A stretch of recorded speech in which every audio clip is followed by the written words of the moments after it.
Ah, the average normal teenage boy. Hey, someone who tries to make himself feel better about his lack of masculinity by playing Call of Duty. Oh shit, you got Call of Duty? Call of Duty, the game that shows everyone just how much of an anti-pussy you are. It got its start on the PC, and 15 games later, plus numerous controversies, we're at Call of Duty Modern Warfare. Not Modern Warfare, Modern Warfare. It started out being developed by purely Infinity Ward, and then Treyarch got its time to shine. Prior to this, they developed Call of Duty 2 Big Red One, and also Max Steel Covert Mission, because who looked at this and said, let them develop Call of Duty! After this, they worked on Call of Duty 3, and the series started alternating developers for the next few years, until Sledgehammer Games burst onto the scene. They made Advanced Warfare, and World War II.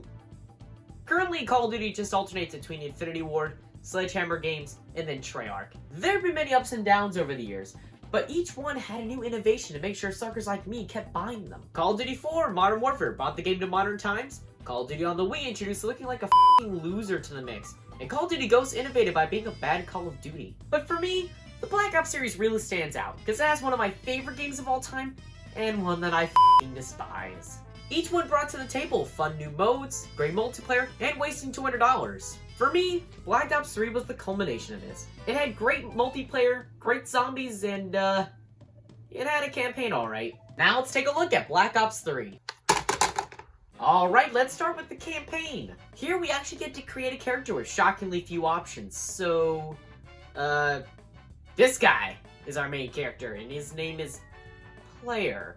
He never actually gets a proper name, and the game just refers to him as Player, so... Player and a fellow soldier named Hijinx infiltrate an enemy compound to free the Egyptian Prime Minister from the NRC from their base in... Holy shit, Ethiopia? We bring down an enemy jet and get this, we kill a bunch of people. We find and free the Egyptian Prime Minister, but before we can leave, we have to save his lieutenant. And after we save him, we just have the bloodiest Nerf gun fight in history. We meet up with Taylor and his ragtag group of cybernetic murder buddies. We try to leave, but Hendrix wants to save the other prisoners instead of getting the hell out of there. Cause he's just such a great guy. So Taylor goes to save them while we get the hell out of there. We commit mass murder, and then we have to get onto a flying box. We get left behind, but let's just say my character looks so much better without his hands, arms, feet, and legs. Cut to next mission, we're getting prepped for cybernetic enhancement surgery, and so Taylor teaches us about our new abilities by having us try to stop some terrorists in a simulation inside his mind. We have detective vision, which shows us where enemies are, the radius of grenades, and where you're most likely to die. We also have special abilities, which do a variety of things, such as taking over robots, blowing up robots, and also taking out your frustration on the ground. All this is fun, but it just makes the game way too easy. I mean, you know where your enemies are at all times, plus, it makes the actual hard enemies in the game like robots an absolute joke. Oh, and don't worry, there's plenty of explosions for you explosion junkies out there. We save the train and we wake up with Hendrix, also designed to get the surgery for some reason. 5 years later, we have to check up on a CIA black site where we meet the 54 Immortals. We shoot them, and they keep dying until we come up against a Juggernaut, and we get saved by an agent named Kane. We reach the safe house, and don't you just hate when this happens? Also, the data drives are missing. Please care! I'm gonna be honest, I don't give a shit about this story. It's your generic military story that I played 1,000 times, but with a futuristic coat of paint this time. Hell, Black Ops 2 did it better, but whatever, because this game has Taylor, the most generic looking man I've ever seen, who may or may not be evil. Okay, we meet up with, I don't know, a piker or something when... This has to be the worst meeting ever. We kill hordes of enemies over and over again until we reach the data drives and knock out the leader of the 54 Immortals, Go Julan. We get the data, neat shit, but uh-oh, the chopper is shot down, so backup extraction it is. Will we make it? Thank f***ing God. After we escape, we go to this building where 300,000 people died. This game experiments with having boss fights. It actually works really well, but it still feels real weird knowing that there's boss fights in a Call of Duty game. We go deeper in the facility where we discover this was a CIA black site and that they were doing human testing. It turns out that Taylor did go rogue. And now we have to fight Diaz, Taylor's bitch lieutenant. He just refuses to die until, get this, he does. Hendrix interfaces with him before he dies, and he learns that they're after some scientists or whatever. I don't care. The building floods and we escape to go rescue Kane, who has the 54 eye on her ass. Then we kill more people. Oh my god, I like Call of Duty. I really do. But this campaign just blows! I don't even mind playing the campaigns in the Call of Duty games, but the way this game does the go here and kill baddies type gameplay is just so boring and repetitive, especially when compared to Modern Warfare or even Black Ops 2. Taylor contacts us and tells us about how he's trying to get to the Frozen Forest. We reach Kane's location and... Alright, we're done here. Let's go roll the credits. But player just refuses to give up and goes in anyways, but Go Mulan is there to try and stop us, so she gets a face full of melted flesh. We go to Egypt to enjoy the sun, sand, and interrogations, where it's revealed the Frozen Forest is just a way to calm down the test subjects after a dose of illegal experimentation. But the NRC attack, and after we stopped them, it's revealed that they got the doctor, but not so fast because we planted a bug on him. But Hijinx is upset that we're keeping secrets from him because, you know, he's going f***ing crazy. So we're off to see the doctor, but we have a boss fight against a local hall monitor. And after we beat her, we go inside her mind and try and figure out their motivations. Then it shifts dramatically from a pretty grounded, well, semi-grounded FPS to going effing crazy with glitching enemies, floating islands, and a World War II theme. What? What? Why? Apparently the reason why they're doing this is because they're being corrupted by a virus named Corvus, who was created at the facility earlier. You know, the one where tons of people died.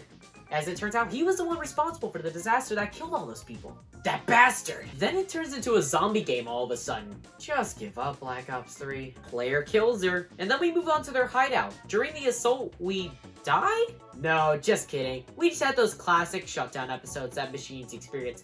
But it's actually because Player and Hijinx are infected by Corvus. It's fine, because whatever corrupts you only makes you stronger, right? Wait a minute. Then we come across Macaroni or whatever, and then he falls to his death. Hijinx freaks out until Player bitch slaps him and puts him in his place. The dynamic duo plus Kane follow Taylor to this monument to capitalism where we fight and bring down Mr. Clean, who tears out his own implants to get rid of Corvus. He then gets a new accessory to go along with his bald head and this mess of wires in the back of his head. A bullet in the head, courtesy of one Mr. Hijinx. After we get unstuck, we start one final assault to end all of this. After several bouts of robots and bosses, Kane has to open a door, but uh-oh! She's been tricked by Corvus and is killed by Nova 6 gas. Then, we go toe-to-toe with Hijinx, who has a hostage, but both of them end up dying, and we come across the final boss of the game, ourselves. Because we're the last living host of Corvus, and... I did it. I won. But it's not over because we're in the Frozen Forest where everyone is alive and there's a smoke monster? What the hell is this game? Corvus asks the other doctor some questions, but he ends up telling them that he's a mistake, so he gives him a one-way ticket to Murderville. After some wandering around, Taylor's now a virus to Corvus or whatever, so he agrees to help us out, and now we have to purge our DNI. You know, the thing helping us do all the special abilities that we've been able to do. So get this, we do it. And so we walk out and... Imagine yourself... What's your name, soldier? In a frozen forest. I said, what's your name? Taylor. I blinked. What the hell happened? That made no sense. But hold on. If you slow down the text crawl at the beginning of the levels, it reveals that you actually died at the beginning of the game due to surgery complications. That's right. You were dead the whole time and just reliving one of Taylor's old missions and fighting for control of his body. And the ending is just him regaining control over his body. I mean... the idea sounds cool, but I had no idea what the hell was going on. And no regular player will, because you can't read the text fast enough. And nobody's gonna go through the whole process to slow it down. So that means people are gonna walk through this game, not knowing what the hell is going on, thinking the developers were just high the whole time. Okay, we're finally off the campaign. Let's go take a look at Nightmares. It's just the campaign mission shuffled around, but with zombies this time. Alright, see you later, Nightmares! But you don't buy Call of Duty for the campaign, you buy it for the multiplayer, where teenagers can waste dozens upon dozens of hours insulting people. I actually really like the multiplayer in Black Ops 3, to be perfectly honest. I like the way it handles its futuristic combat. Here you can wall run and have a jetpack. It feels really responsive and the weapons feel really punchy and satisfying. However, this game has a plague, and its name is microtransactions. It's littered with them, and as it went on, it got worse, with them locking dozens of weapons behind loot boxes, where you have to grind for hours until you have enough credits to maybe get something, or maybe get an obscene amount of duplicates or shit you just don't want. This is one of the things that hold back an otherwise great multiplayer for me. But other than that, it's really well-rounded. I love the progression, I love the customization, I love the pick 10 system. It's great. Then finally, zombies. I love zombies, and I think that this is my favorite iteration of it. I love it so much that I'll eventually make another video going more in depth about the mode in the future, because I can spend hours talking about it. I mean, just look at Treyarch's official lore chart. How the hell am I going to do that quickly? This video is already long enough as it is. Okay, the game comes with one map right off the bat. Shadows of Evil. A performer, a boxer, a detective, and a magician meet in a bar. This sounds like the setup to a really bad joke. All of them got tricked into murdering someone, and because of that, they have to deal with zombies. You get points by injuring/killing the zombies. Points vary depending on how you kill them. 50 points for a body shot, 100 points for a headshot, and 130 points for a melee kill. Zombies can also sometimes drop power-ups which do a variety of things like give you max ammo or give you 200 points. Yeah, I know it repairs all the barricades, but they're useless. They just break through them again in 10 seconds. You can use points to buy doors, weapons, and perks to help you stay alive. You can get weapons from the wall or from the mystery box, which can either give you some of the best weapons in the game or a f***ing rocket launcher or son of a bitch! This just means the box has moved to a new location. Try again, you f***ing loser. There's also special equipment such as monkey bombs/little armies. They're basically the same thing. They lure the zombies away from you and commit a homicide. There's also specialist weapons which you trigger with the shoulder buttons, and they do a great job murdering zombies. Plus, they recharge over time. They're really good and can be vital to survive into later rounds. Yeah, can you imagine being given one of these weapons on round 1? That'd make the game so easy. Yeah, that'd be ridiculous! Finally, there's wonder weapons, and these are great. They make you feel so powerful and just mow down the zombies. Most times. And while you can get them out of the box sometimes, oftentimes you have to go on a quest, similar to the specialist weapons. And these can involve bullshit RNG and multiple parts to create something truly special. Like a black hole generator, or a gun that shoots wind. Perks include Juggernaut, which gives you more health, Speed Cola, which gives you faster reload times, and Double Tap, which increases your fire rate and makes you fire 2 bullets for the cost of 1, to name a few. There's also Pack-a-Punch, which upgrades your gun for 5,000 points, but makes it stronger and gives it more ammo. You can also Pack-a-Punch it again for 2,500 points for an additional effect, like a portable electric chair. You can craft things with parts found around the map like a shield, and you're gonna need all of this to survive because as the rounds progress, the game gets harder. No shit. On later rounds, it starts to throw in boss-type zombies, which depend on what map you're playing. For example, in Shadows of Evil, there are these bastards called Margwas, where you have to kill all 3 of their heads in order to kill them. But they can put you down in just 1 to 2 hits without Juggernaut, and with, it's not much better. While in Horizon Jaka, you have Panzer Soldats, basically a zombie in a mech suit. You then try to survive for as long as possible until you die. The maps are full of Easter eggs, whether it's stuff to advance the story, get new weapons, upgrade weapons, or just songs. It gives me a reason to want to return to try to beat all the Easter eggs, even if Shadows of Evil requires for people to beat the Easter egg. Ah! There's 5 maps added via the Season Pass. The Giant, a remake of Der Race from World at War, Horizon Jaka, the best one, Zetsubo no Shima, the worst one, Gorod Krovi, the one with f***ing dragons, and Revelations, where they took assets from previous maps, put them together, and said, here's a new map, now pay us $15 please. That's not all, because on May 4th, 2017, they confirmed that they were remastering 8 maps for $30 in the Zombies Chronicles pack. The rest of the World at War maps, Kino Dracoten, Ascension, Shangri-La, and Moon from Black Ops 1, and Origins from Black Ops 2. And for buying them, you get a bunch of Gobblegums and Liquid Dividiums for zombies. Oh, I brought that up. Well, can't avoid it now. Gobblegums are little gums that you get from these machines that are found around the map. They provide players with buffs like not being seen by zombies for 10 seconds, or get every perk in the game. Some you get by leveling up, and others you get by spending Liquid Dividium. So they basically added loot box to zombies. People f***ing hated this system. People were divided by Gobblegums. On one hand, you have people complaining that it makes the game too easy, it killed perks, was overpowered, and how you could buy them.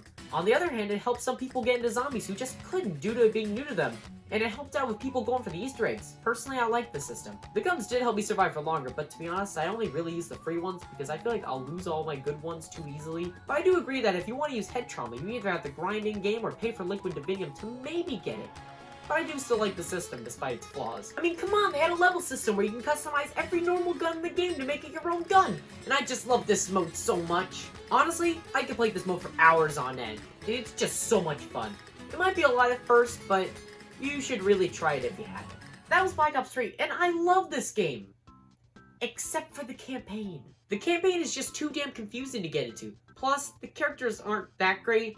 I mean, you have Mr. Clean, but other than that, it's about as memorable as the ketchup they give you at McDonald's. You'll remember it for 15 seconds and forget it ever existed. But the multiplayer and zombies are great. I love them so much. Aside from the loot boxes and multiplayer, they can go right off. But you know what I just realized? I have a copy of Black Ops 3 for my PS4 and my Xbox One. So why not get a copy for my PC? Because I'm bored. So why not? Aw man, I can't wait to play Black Ops 3 on my PC. I'm only one button press away from playing it on my PC. Okay, now to redeem it and, huh? Let me take a look at that listing again. What the f***? Not again!